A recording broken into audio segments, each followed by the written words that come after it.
Innal hamdalillah nahmaduhu wa nasta'in wa na'udzu billahi min shururi anfusina wa min sayyiati a'malina man yadlilhu fala mudhillalah wa man yudlilhu fala hadiyalah. Asyhadu an la ilaha illallah wa asyhadu anna Muhammadan abduhu wa rasuluhu la nabiyya ba'da. Untuk murid-murid MA, siswa-siswi Imam Mumtazah yang dirahmati Allah Subhanahu wa taala, marilah kita panjatkan puja dan puji syukur kita kehadirat Allah Subhanahu wa taala yang mana telah memberikan nikmat dan rezekinya sampai kita dapat menjalani ibadah suci di bulan Ramadan ini. Yang kedua, sholatan wassalaman tidak lupa kita junjungan kepada Nabi besar kita Nabi Muhammad sallallahu alaihi wasallam yang telah memberikan kita jalan dari zaman jahiliyah sampai zaman terang benderang seperti ini. Dan yang ketiga, Bapak ingin mengisi atau mengasih sebuah materi tentang judulnya COVID-19 dan cara menyikapinya sebagai seorang muslim. Seperti yang kita ketahui bersama, COVID-19 ini berasal dari daerah Cina, yaitu dari negara Cina, yaitu di daerah Wuhan. Nah, tepatnya di daerah Wuhan sendiri, penyakit COVID-19 ini ya kan sudah banyak menelan banyak korban. Bahkan sekarang COVID-19 ini sudah menyebar ke seluruh dunia.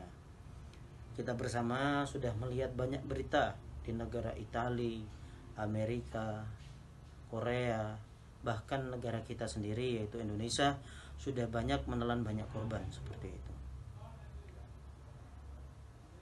Apakah di zaman Rasulullah SAW pernah terjadi virus atau penyakit yang menyebabkan kematian banyak orang?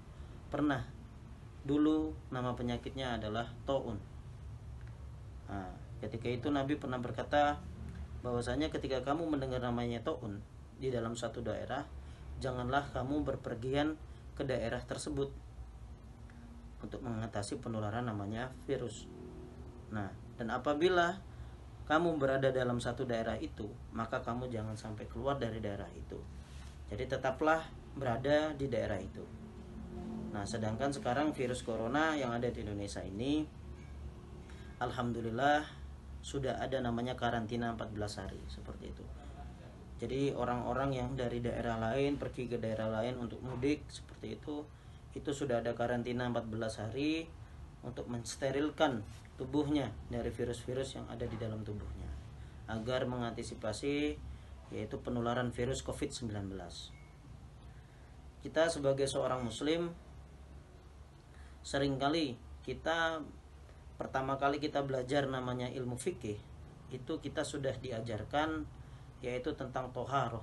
Nah, itu tentang kebersihan dalam diri kita, yaitu mensucikan diri dari hadas besar dan hadas kecil. Nah, itu kita fungsikan, ya kan? Di Islam itu sudah diajarkan bagaimana cara menyucikan diri dari hadas besar dan hadas kecil.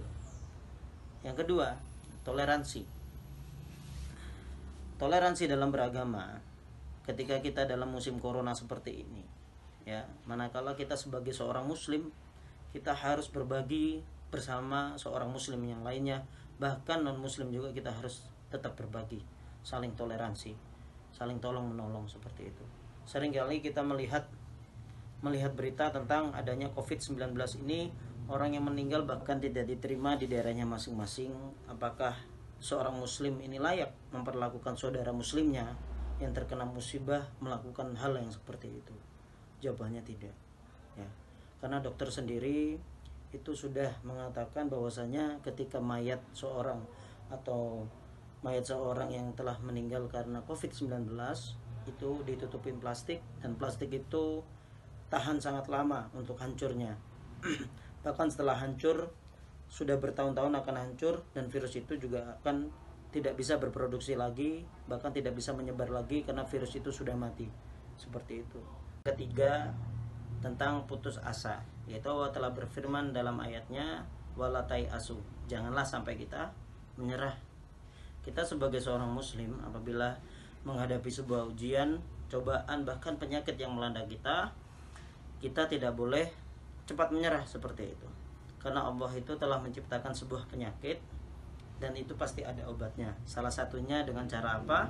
Dengan cara mengetukkan jari kita seperti ini, itu akan meningkatkan imun kita. Kita ketukkan selama 15 menit seperti itu. Terus ya, cara yang kedua dengan cara berjemur untuk mematikan atau merontokkan virus corona yang ada di dalam diri kita. Nah, Mahfuzat Arab juga mengatakan izhad wala taksal wala taku gofilan fanadamatu uqbah liman yatakasal. Izhad wala taksal, berusahalah kamu dan janganlah sampai kamu bermalas-malasan. Wala taku gofilan, dan jangan sampai kamu lengah.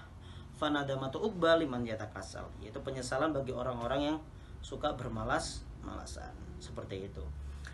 Dan yang keempat tentang ibadah. Anak-anakku yang saya sayangi dan saya cintai, dikala ibadah ini kita jangan sampai lengah dalam ibadah kita. Kita harus terus meningkatkan ibadah kita, karena kita tidak tahu virus ini sebuah musibah, apa sebuah azab dari Allah, apakah virus ini buatan manusia atau buatan Allah. Seperti itu. Ya. Allah telah berfirman dalam ayatnya, kullu nafsin dha'iqatul maut, semua orang yang bernyawa pasti akan merasakan kematian. Maka dari itu teman-teman, anak-anakku semuanya, kita tinggal milih jalannya bagaimana kematian kita, apakah kita di jalan Allah atau di jalan yang bukan di jalan Allah. Seperti itu.